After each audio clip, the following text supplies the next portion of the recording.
Hello, if you're wondering what I'm doing here, let me explain. Hollow Knight Silksong will probably be released this year, yet I still had never even played Hollow Knight.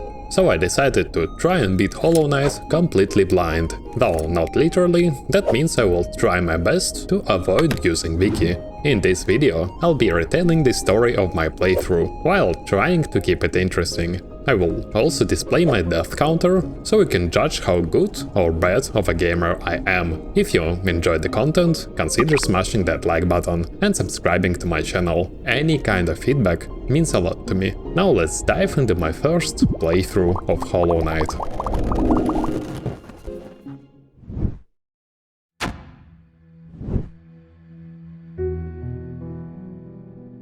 Right at the start, I learned how to smack things, jump on platforms, and a tablet showed me that I can heal in exchange for souls. This thing will also be used to cast spells later on. After this short tutorial, I got to the hub area, a little town called Dartmouth.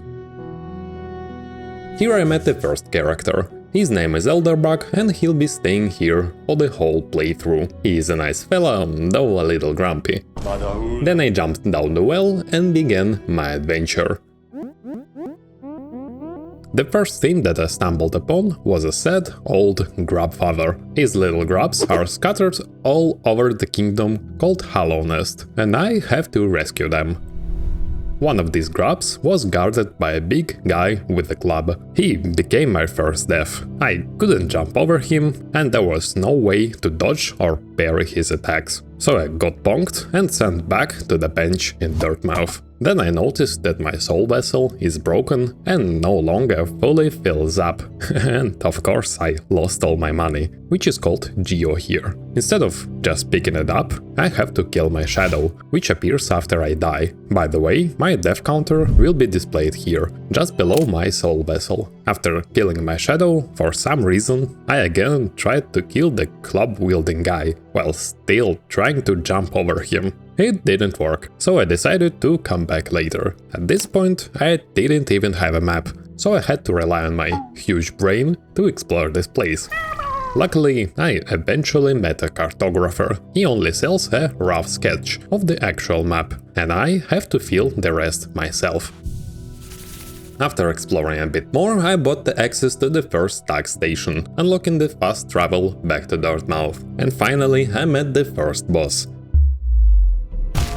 A huge knight with a mace. He was extremely slow and I had no trouble in this fight. When boss took enough damage, he fell on the ground. Turned out a little white maggot was hiding inside the armor. I just tickled his head. He freaked out and fell through the floor. Down below, boss could be finally finished off. By the way, his mace also turned out to be a little bug that ran away in the end. Later I met the snail shaman, who kind of forced me to learn a spell. In return, I had to clean out his basement. This spell fires a projectile, and the basement just so happened to contain a mini-boss that can't be defeated with regular attacks. Looking ahead, I'm really disappointed that the other spells didn't get their own gimmicky challenges like this. But oh well. Using my new spell, I made my way to the next area called Green Path. Well, the name speaks for itself. Everything here is covered in grass and bushes that wants to kill me. There is also this creature luring me deeper into the forest. It probably also wants to kill me. Somehow, while I was running through this forest, I found myself back in a cave biome. There I made a huge mistake by deciding to free this man from the jaws of a big fly. His name is Zod the Mighty, and despite me helping him, he called me a cur and told me to get lost or something. Right after that, I met Zod in Dartmouth and heard how he single-handedly defeated a great beast with huge teeth. After listening to that nonsense, I got my revenge on the big guy from earlier and continued exploring Green Path. I would love to say I explored it thoroughly, but I immediately wandered into a biome full of explosive jellyfish, left my shadow there with a bunch of geo and blew myself up several times trying to get it back. So yeah, I learned my lesson and continued exploring Green Path until I finally encountered the boss of this area. Her name is Hornet, and while she doesn't have many attacks, they work really well together. She either uses her lunge, which I can jump over, or does this circular attack that kinda counters my dodge attempt. She can also throw her needle and pull it back. Each attack is telegraphed with a warning cry. And doesn't cover the entire arena, giving me a chance to heal myself. It took me 3 attempts to beat her, after which I picked up the Mothwing Cloak. It unlocks the dash ability. Too bad my character doesn't shout while doing it.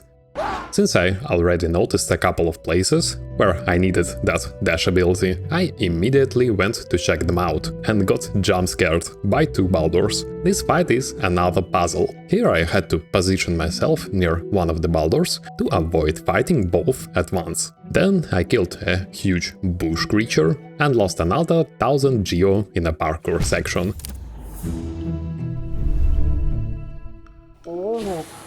Only then did I head to the new area, Fungal Wastes. Here I met a warrior named Cloth. She warned me about the Mantis tribe and told how she is planning to fight them. I never saw her fight these mantises, but I did find a new item in their village, the Mantis Claw, which lets me wall jump. Also in this village I met Whirl. It wasn't the first time I saw him, but this was the first time he gave me a useful advice. Whirl said that my nail could use some sharpening, and that I should visit the nailsmith in the capital before challenging the Mantis lords. Instead of looking for the smith, I once again did something very stupid. To be exact, I went to the stone sanctuary. I was sure that this parkour section was meant to be done in the dark. As a result, I landed on spikes 23 times before finally finding my way to a masked shard. Was I disappointed when a couple of hours later I found a merchant selling a lantern?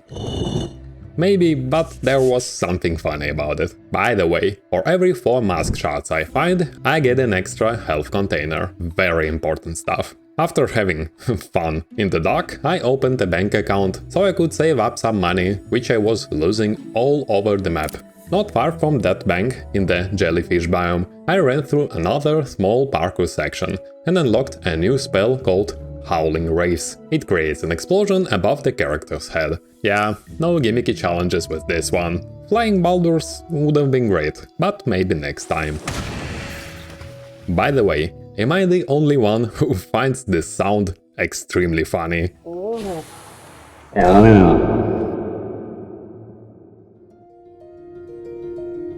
Yeah, somehow this goofball made it to the capital, the City of Tears. A beautiful place where it never stops raining. All of this water comes through the cracks, and those cracks lead to a lake just above the city. Such a great detail. Nailsmith sharpened my nail.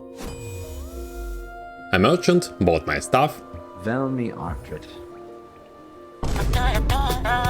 And then I again met Hornet. This time we are not fighting, and she even tried to explain what my character is actually trying to do. After quickly dealing with a giant fly, I rescued a merchant who sold me that lantern. Then I returned back to the city and climbed one of its towers. There I encountered the Soul Warrior. He can teleport and shoot homing projectiles, but I only died to him twice. The real boss of this tower appeared in style.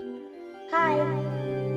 And gave me some trouble. Fight with the Soul Master was not easy. And on top of that, I just couldn't figure out that I can jump over his dash attack. Soul Master seemed a little too tall for me to jump over, but once I noticed how high my character can jump and learned how to dodge the homing shots, this fight became trivial, and I only died 4 times. When boss faked his death and suddenly broke the floor, I stayed focused. It was clear that he desperately spammed attacks, and I just needed to wait it out. That's why, as soon as I reached the second phase, I won without any problems.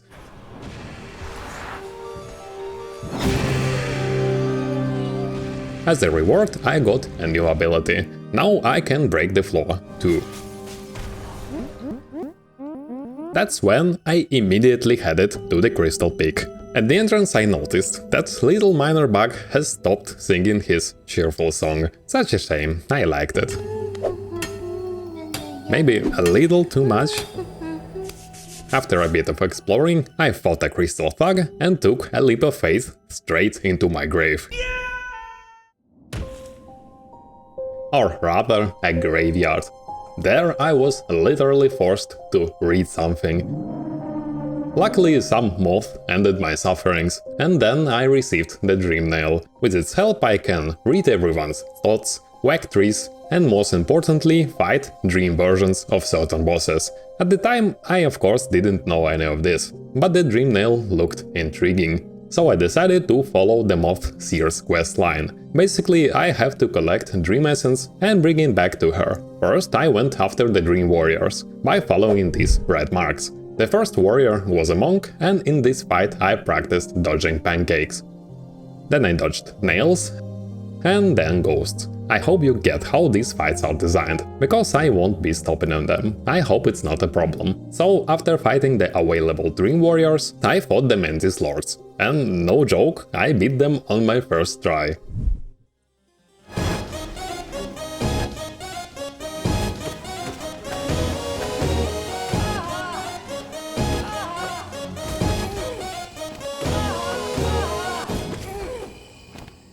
I guess it's all thanks to Quirrell's advice. The fight didn't last long, and my victory earned me the respect of other mantises. They even let me use their bench. Very nice of them. How do they know that I like benches? I also gained access to a new area called Deepnest. A dark and scary area. Even Cornifer is afraid of exploring it. But at least I got a chance to take a bath with Quirrell. And you won't believe it. Zolt got stuck again.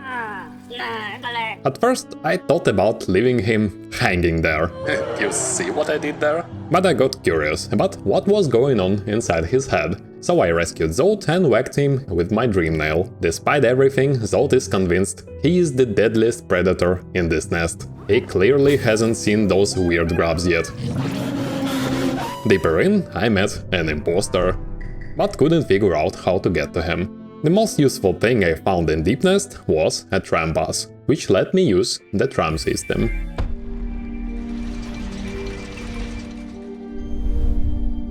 That's how I got to a snowy area. There I tickled a worm's butt and then reached its head by bouncing off one of those flying demons. Unfortunately, the worm didn't give me anything for my efforts. He told me something and went to sleep.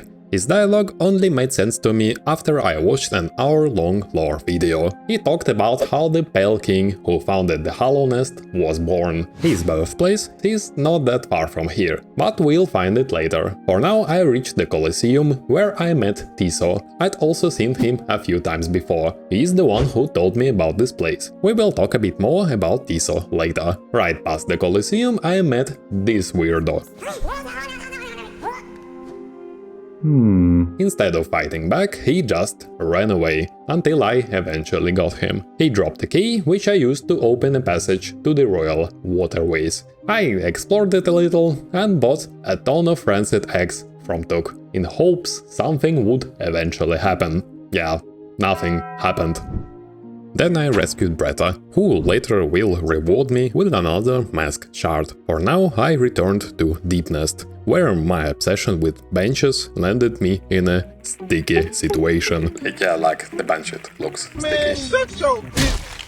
So that's how I ended up in the Beast's Den and found my first dreamer. Her room looked rather menacing, so I quickly ran away and left a bunch of Geo in the bank, expecting a tough boss battle. However, this sleeping lady wasn't fighting back. I almost felt bad for slicing her up. After breaking the first seal, some kind of infection started spreading faster, and area from the beginning is now covered in these blobs. Meanwhile, I headed to the Colosseum. No idea how Zolt escaped the Deepnest, but now he is stuck in a Colosseum. At the end of the first trial, I witnessed Zolt's glorious entrance and his full power.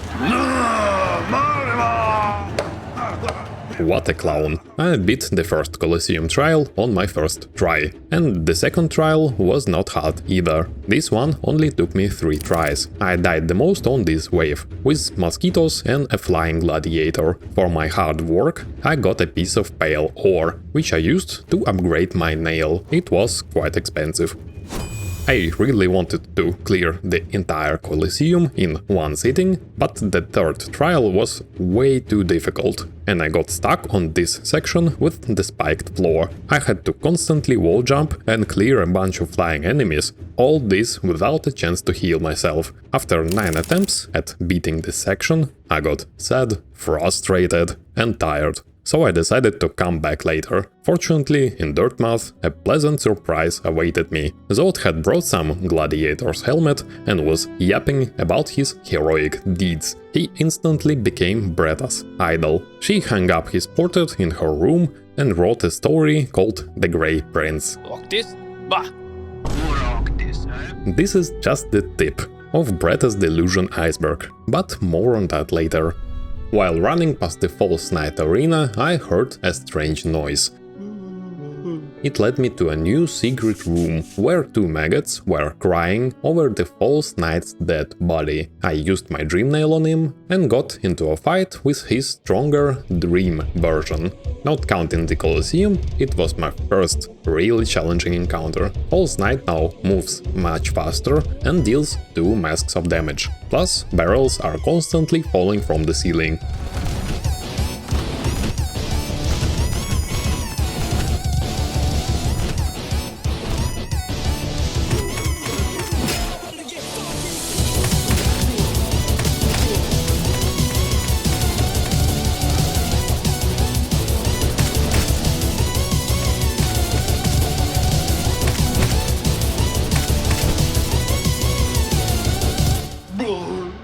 I died a whopping 23 times before figuring out how to fight this man. Once I got this down, it took me 8 more tries to secure the victory with a bunch of Dream Essence. For the essence, Seer rewarded me with a very cool ability. Now I can leave a glowing orb anywhere and teleport back to it. That speeds up the exploration by a lot. Feeling happy with my progress, I decided to finish exploring the Crystal Peak. There, I unlocked the most badass ability, the Crystal Dash. With its help, I can not only reach new areas, but also traverse them up very quickly. First, I used this dash to reach another shaman, where I upgraded my slam ability. Now it deals a lot more damage. Still using my new dash, I found the Shio's hut. He is the Nail Master, and there are 3 of them in the game. I had already found the other 2. The first one taught me a completely useless spin attack. At least it didn't cost me anything. The other charged me Geo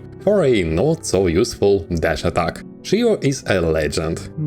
He painted my portrait for free and unlocked me a very useful attack. But even though Shio didn't charge me anything, the banker lady scammed me out of my 3000 Geo, leaving me completely broke. After that, I went to explore the ancient basin. There, I encountered the broken vessel and beat him on my first try. I just kinda face rolled him. A bit further, I picked up the monarch wings. Now I'm able to perform a double jump. It felt like I found them way too late into the game. On my way back, the broken vessel invited me into his dream world. As usual, the boss got faster and tankier. At least he's not dealing 2 masks of damage. The main problem is these flying blobs. They spawn every 2 to 3 seconds and often interrupt my healing. Since I just could not avoid taking damage entirely, I had to rely on luck and hope these blobs would let me heal. After 12 deaths, the miracle happened and I defeated the Lost Kin. The fight was not enjoyable. Still in the basin, with help of my wings, I reached the palace grounds. There I found the corpse of some knight, but the Dream Nail didn't work on him. After that, I tried my luck in the Colosseum. Again, double jump made the spike section a lot more manageable, and with my new nail art, I can one-shot this abomination. Unfortunately, the charge time of this nail art is too long. I died 2 more times and decided to take another break from the Colosseum. In the City of Tears, the wings let me enter a new tower. There I faced a new boss, or rather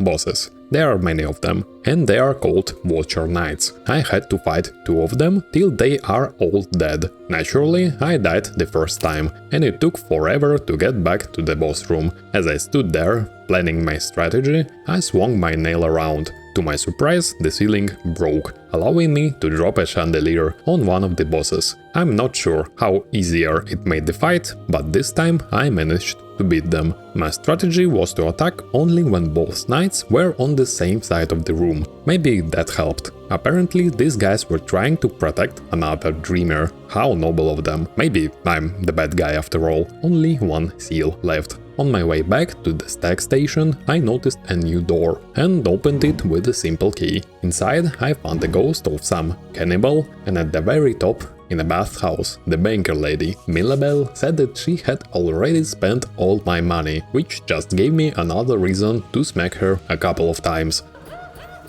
Somehow she dropped even more geo than I gave her, so that was a great investment. After that, I listened to Marisa sing,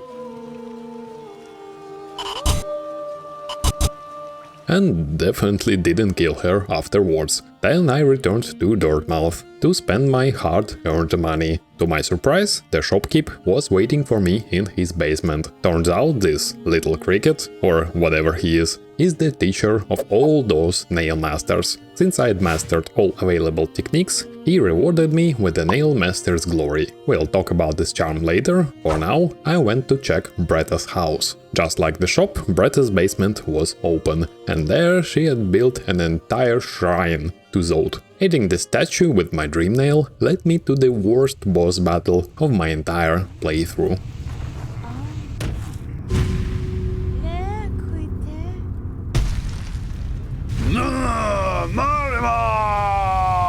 I'll admit I was having fun, but not for long. His entire moveset is designed to infuriate players, and it works. Though his charge attack looked funny in the Colosseum, now it quickly became my nemesis. Zod runs way too fast, and I rarely have time to react and jump over it. And even if I do, he instantly turns around and catches up. Walls were my only salvation. His summons is another story. Eventually there are so many that trying to kill them becomes pointless, and they get in the way. Lastly, Zod just loves randomly running at me and dealing contact damage with his manly torso. I beat him on my 5th attempt, which is not too bad, but the problems didn't end there.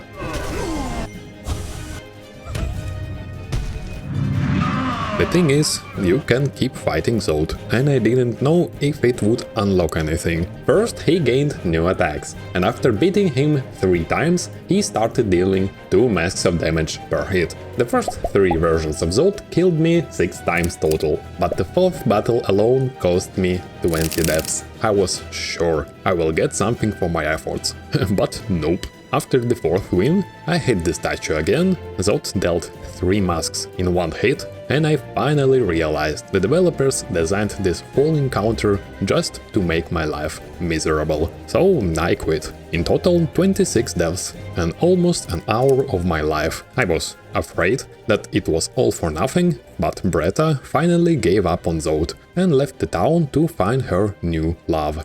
Too bad Zod stayed and is still yapping something to himself. After all that, I went to explore the sewers, where I met a strange lady. She is just sitting in a room and laughing. She's just like me for real. Then some guy started calling me. It was the Dung Defender. He died very quickly, so I had no time to decide if I liked this fight or not, but the sounds he made were hilarious.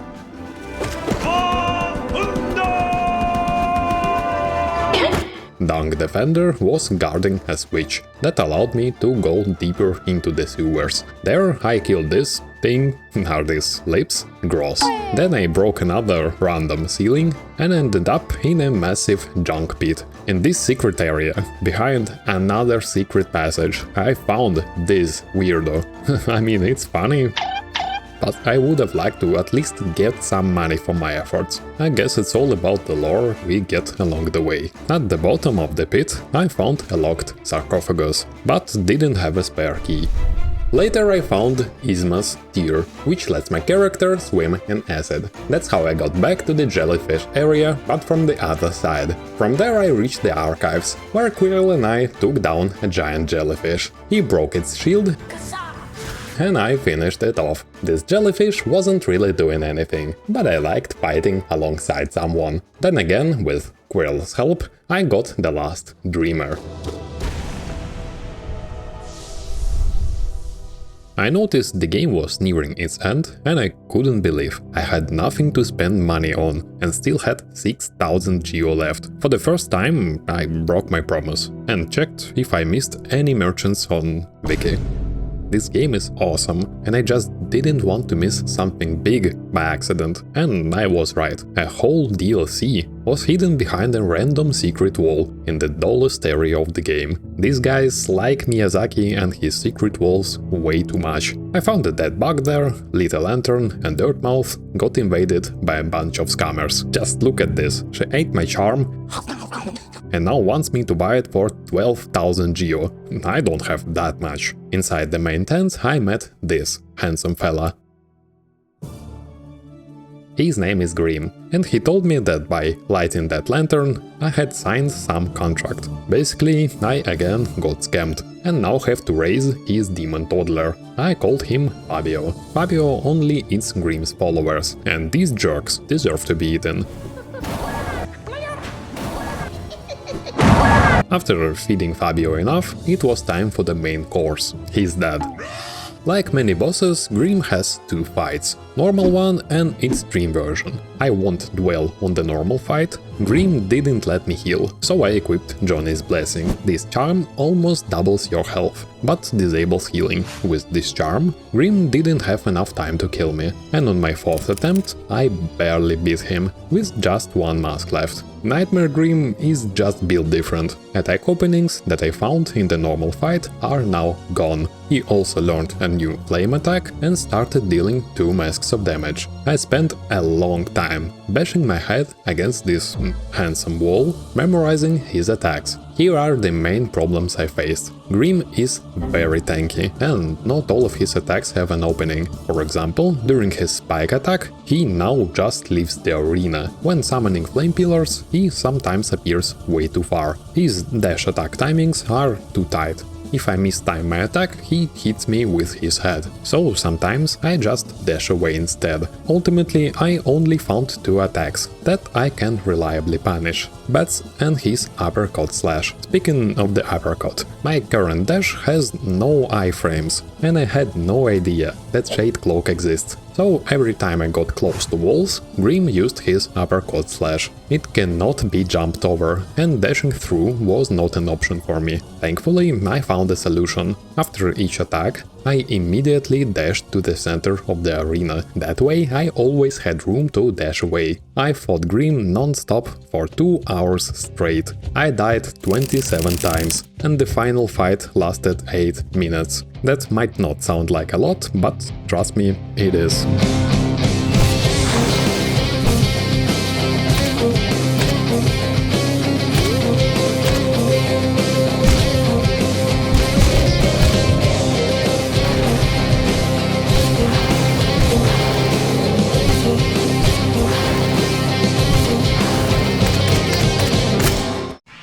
Now is a great time to smash that like button and subscribe to my channel. I have just started this channel and your help right now is crucial to me. Thank you in advance.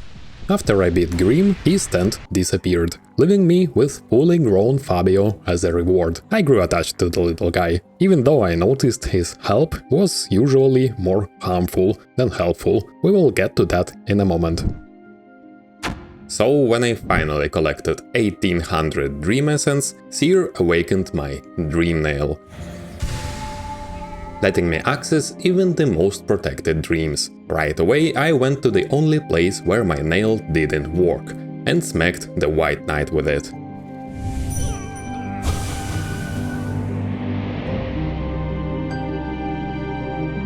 That's how I got to the White Palace. Here, Fabio quickly proved that he's not the brightest demon by messing up the pogo flies. Yeah, I had to go through the White Palace without him. At first, it was fine, but then the level design shifted to complete spike insanity. At least you can't lose money here. I was terrified for my 7000 geo. Essentially, White Palace is a long platforming challenge, where any mistake resets you to the nearest checkpoint. Only when you run out of health completely, you respawn at a bench. I would love to complain about the White Palace, knowing how much it made me suffer, but overall it was a very interesting experience. Some areas have healing totems, and there are also these guys. Instead of killing them, I used my Dream Nail on them. They turned out to be an infinite soul source. Platforming challenges are very clever. Sometimes there are multiple ways to approach a certain section, sometimes it can be entirely skipped.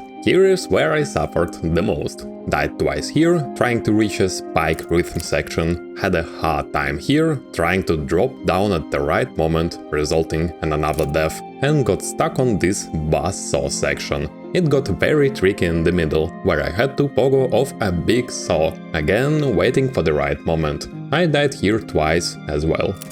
Almost died the 6th time at the end, but barely reacted to this spike trap, which was carefully placed just out of view.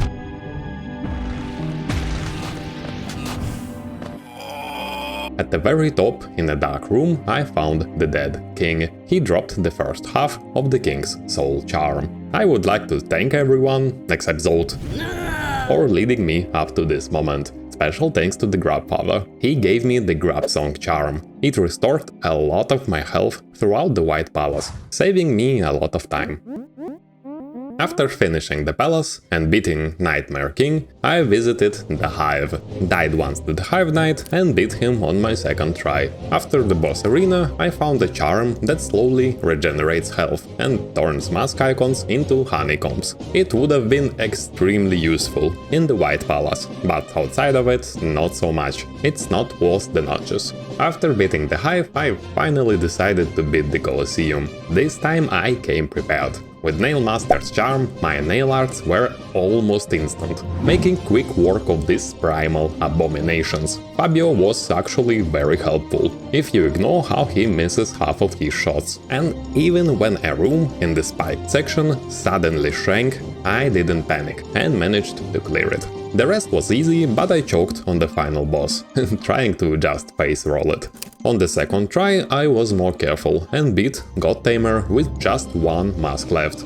All thanks to Fabio, who landed the final hit. For my hard-earned victory, I got a ton of geo, which I later used to buy back my health charm. Yeah, that was disgusting. Honestly though, I didn't do the Colosseum for the money. Until the end I hoped that Tiso would be the final boss. Turns out Tiso just dies off screen the moment you enter the Colosseum's first trial. Such a shame his story leads to nowhere. Anyway, after beating the Colosseum, I returned to the snowy area, where Hollowknight attacked me again. This fight isn't much different from the first one. She is a bit faster, can parry attacks and set some spike traps. Fabio's help wasn't so helpful this time around. Every time I staggered Hollowknight, he would instantly hit her out of it, leaving me no time to heal myself. Still, we won easily. Further in, I reached the place that the Bardung guy mentioned. Here, a great worm, not to be confused with regular worms, died and was reborn as the king of Hallownest. At his birthplace I picked up King's Brand and technically became the new king. The corpse began collapsing, but Hollowknight saved me. At first I thought I'd finally be able to get through the black gates that I've been seeing since the start of my playthrough. Yeah, they are still closed. But then I remembered where I had seen this symbol before. The ominous door opened and I entered an equally ominous area, the Abyss. There I found a lighthouse guarded by shadow creatures. After climbing to the top and turning on the light, I was able to cross the lake. Then I got stuck in a bowl of black goo. That's how I got the Shade Cloak upgrade, that I desperately needed during Grimm's fight. Now my dash finally has iframes, allowing me to dash through enemies. I am still surprised this was the last ability I unlocked. After visiting the Abyss, I decided it was time to explore the last area, the Queen's Gardens. It looks just like the Green Pass, but a bit prettier. At the entrance, Cloth warns me of a danger ahead. Again, just like in the Fungal Wastes. Maybe this time she will actually help. Unlike Greenpath, Queen's Gardens are home to mutant mantises. These guys do not care, that I'm in good terms with the normal mantises. Thankfully, I had already fought them in the Colosseum, so I knew how to fight them. Deeper in Queen Gardens, I found the Love Key, and quickly figure out what it opens. That door was impossible to forget. Someone behind it had been making disturbingly weird noises. Behind this door I found empty grub jars, and I assumed someone was just tickling one of the grubs and laughing. My assumption was a bit too optimistic. Apparently this freak is the one who caught all the grubs. The fight wasn't hard, he just jumps around and laughs. In his room I found a map showing the remaining grubs. There were only 6 left, so I quickly rescued them and reported back to the grub father. He gave me a bunch of geo and a new charm called Grubber Flies Elegy. If equipped at full health, all attacks release waves of light. Waves of light are cool and all, but guys, no charm can redeem this old man. Just look at this, he ate all the grubs. What the hell, man? Jokes aside, I don't know what's worse, being preserved in a jar or this. Both charm and achievement hint that grubs will become butterflies. Maybe he didn't eat them for no reason, but I don't trust him. After finishing with the grubs, I went to fully upgrade my nail. Nailsmith charged me 4000 geo, gave me my pure nail and stepped outside. There he asked me to kill him. Honestly, I would've, but he was saved by a random YouTube thumbnail. I had no idea where Nailsmith goes if you don't kill him, so anyway, I had to Google it. Apparently he joins Shio, and they now make figurines. They look very cute together, and I'm happy for them. As you have probably noticed, I felt the game was nearing its end, so I looked for anything I might have missed. Based on what I saw throughout the playthrough, I knew that some things existed, and I just couldn't figure out how to get them. Unfortunately, I'm a huge completionist, and this game loves hiding secrets behind random secret walls. So yeah, I had to use Wiki for the last time. Just bear with me while I shamefully list what I couldn't find on my own. I missed the upgrades for Shade Soul and Howling Wraiths. I also never found the Mimic from Deep Nest and missed the funny quest for the last Mask Shard. Let's go through the most interesting stuff. Mimic was hidden behind a secret wall. He is rather scary looking, and his attack patterns seem completely random. Maybe I came here too late into the game, because I managed to just face roll him on my second try. Another secret wall, or rather a lot of secret walls, were in the resting grounds. Behind them, a lady called Grey Mourner gives a quest to deliver a delicate flower to a certain grave in the Queen's Gardens. This flower is fragile and will break upon taking damage. The cherry on top is that I can't use Stack Station or Teleport. Thankfully the tram is fair game, and if I refrain from using benches, enemies stay dead between attempts. There were only 2 areas where I've been losing my flower. This room with flies is pure RNG, their acid drops are hard to dodge. And there is the grave room itself. The room is fully covered with thorns, and it is actually not that scary. But with the flower on hands, I kept panicking and falling on thorns. 6 attempts and not too much time wasted. I got my last Mask Shard and the ability to infinitely pick flowers from the grave. While playing, I saw an adorable picture of Elderbug with the flower on Reddit, so I just had to give him one as well. Elderbug was overjoyed, and I got maybe the sweetest dialogue in the game, no regrets. Finally, I went to finish the Queen's Gardens. There, another scary boss fight awaited, but I had a backup. At last, Cloth found the courage to put her giant club to good use. Mantis Lord has a very oppressive moveset. and on top of that deals 2 masks of damage. I, on the other hand, got good at face rolling my way through this game, so I equipped Johnny's Blessing and won on my 3rd try. Unfortunately, Cloth didn't make it, at least she has no regrets. Past the arena, I found the Queen, who gave me the second half of the King's soul. She also had something to say about Fabio. It was very interesting and all, but I've got more interesting topics to discuss. Fabio murdered Mila the Miner, destroyed Silksong source code, and despite his demonic nature, Fabio sleeps like an angel. He is very cute and I love him. With the King's soul equipped, a new path appeared at the bottom of the abyss. Entering it, I found my reflection and whacked it with the dream nail, entering the knight's memories. I had to climb out of the abyss here and read some lore tablets. Once I reached the top, another knight was already there, leaving the abyss with the Pale King. Our hero falls back into the abyss and the King's soul becomes the Void Heart. Now the shadow creatures are my friends, and all that's left is to visit the Temple of the Black Egg. After breaking the chains, I fought the Hollow Knight. Get it? Like in the game style. I would love to talk about this fight, like why Hollow Knight stabs himself, but the fight itself is rather anticlimactic. He died very quickly. Hornet told me to get good,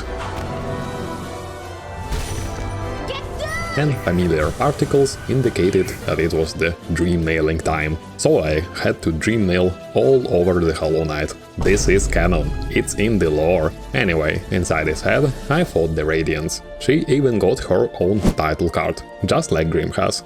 Unlike Grimm, Radiance wasn't particularly hard or interesting. I even made it past the first phase on my first attempt. My main complaint is that this fight is a bit RNG dependent. Radiance can use multiple attacks at once, which sometimes makes them unavoidable. I mean, it is still a skill issue on my part. But I had to say something, and I'm actually disappointed that at the start of the Radiance fight, the gods themselves decided to restore all my health. Because of it, I can just again face roll the whole Hollow Knight fight. This guy deserves better. Back to the Radiance, in the second phase, I often can't reach her with my nail, and my attempts to chase Radiance around don't end well. Solution was to just stand still and focus on dodging and healing, letting Fabio deal damage and attacking the Radiance only when she gets close. Fabio actually triggered the final phase, where I had to climb the platforms and dodge rays of light, all while trying not to look stupid in front of my bros. At the top, I landed the final blow. And together with the Hollow Knight's Shade, we spanked the Radiance. It took us 6 attempts, which is probably not a lot. It seems only Hornet survived this encounter, as if she will have her own sequel or something. In the end, I beat Hollow Knight in 42 hours and got 102%. My final death counter sits at 182 deaths. Did I do well or not? You decide. If anyone's curious, I also tried the Pantheons, beat 3 Nail Masters and quickly quit when I saw this asshole. Now I'm certain I will not help Zolt in my next playthroughs. So if you really want to see me suffer while trying to get the Pantheon ending, 4,000 likes, please, and I'll do it. For now, in the next video, you will see a playthrough of my first Zelda game. It will be fun, so don't forget to subscribe. Thanks for watching, and I'll see you in the next video.